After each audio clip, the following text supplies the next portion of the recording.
Hola, bienvenidos a Radio Auditor. En el día de hoy nos encontramos con dos profesionales que responderán preguntas referidas a distintas situaciones donde se ponen de manifiesto los riesgos de detención y los métodos que han utilizado para reducir. Le damos la bienvenida a las contadoras López y González.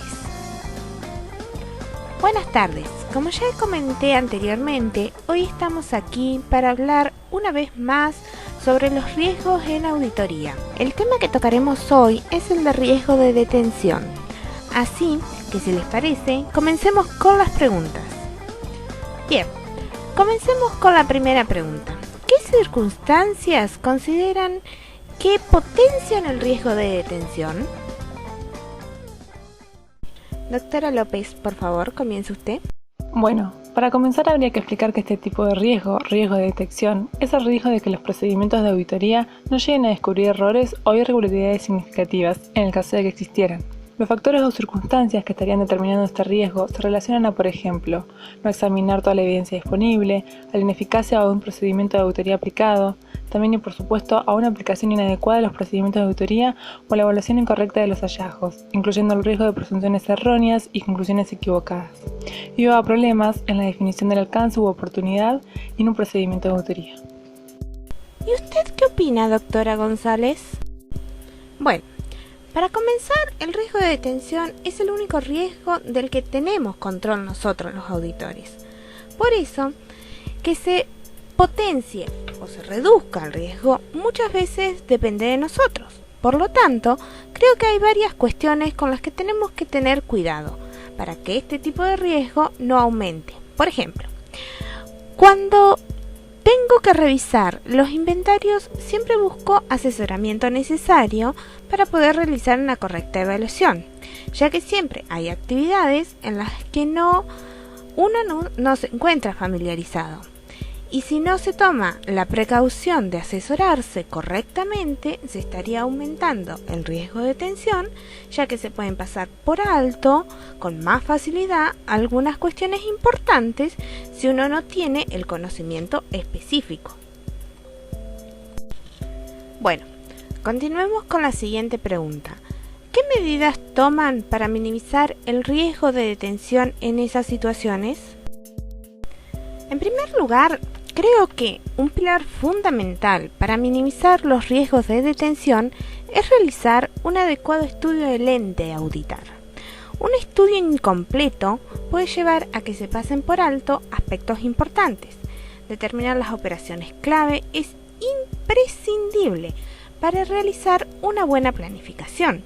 También el estudio del ente nos puede ayudar a que podamos prever algunas cuestiones sobre las que tengamos que asesorarnos para poder llevar adelante las pruebas correctas para poder conocer mejor las características de los procesos que se lleva a cabo en el ente a auditar, ¿no?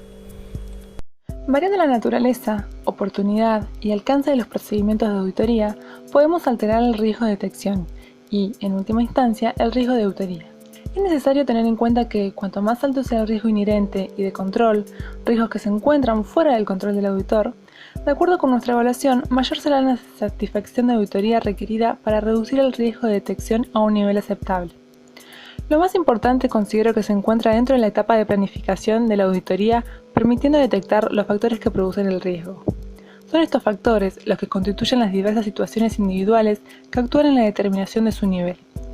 Si bien existen factores típicos para situaciones comunes, la identificación de ellos es una tarea individual que debe ser realizada por el auditor al planificar su examen de auditoría. Y por supuesto, una vez realizada la identificación de los factores de riesgo, va a corresponder su evaluación.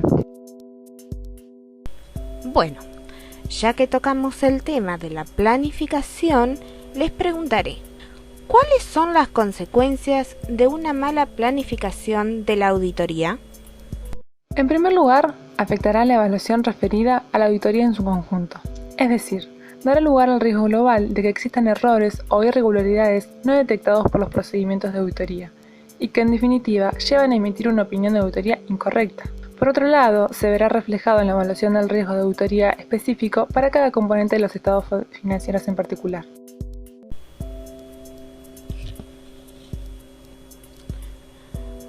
Como auditora con experiencia, recae en mí la decisión de aceptar o no nuevos clientes. En mi opinión, esta es una de las primeras cosas que se deben tener en cuenta para no caer en una planificación ineficaz. Cuando se evalúa prestar servicio a un nuevo cliente, hay que evaluar si aceptar a un nuevo cliente afectará negativamente a los clientes preexistentes. También, al aceptar un nuevo cliente, se debe hacer un estudio que determine su aceptabilidad.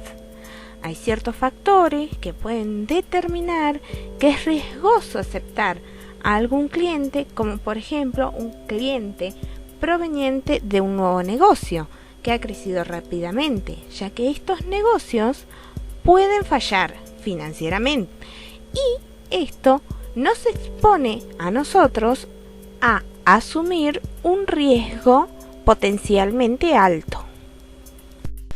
Bien, estas son las últimas preguntas y como están relacionadas, creo que es mejor que me las respondan juntas. La primera sería en relación al corte de documentación. ¿Qué medidas toman para minimizar los riesgos?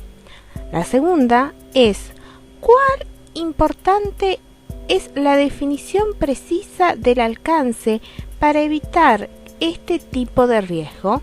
Y por último, y para ir cerrando, en cuanto a la oportunidad de la auditoría, ¿qué factores podrían interferir en el buen desarrollo de la misma y o generar mayores o menores riesgos de detención? En relación a estas últimas preguntas, creo que guardan una estrecha relación. La definición de alcance y la oportunidad se relacionan con el corte de documentación.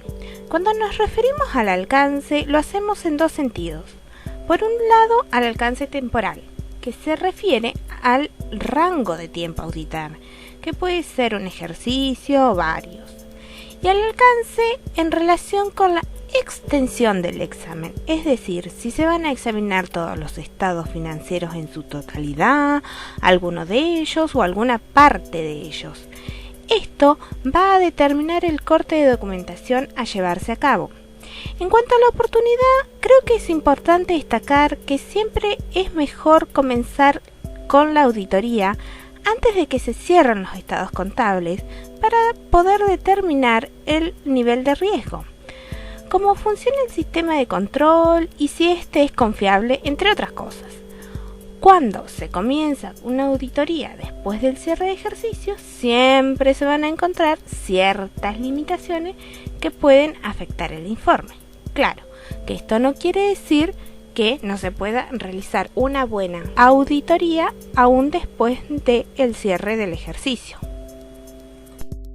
Yo creo, para responder estas últimas preguntas, que primeramente es necesaria la evaluación del riesgo de auditoría, la cual va a estar directamente relacionada con la naturaleza, alcance y oportunidad de los procedimientos de auditoría a aplicar.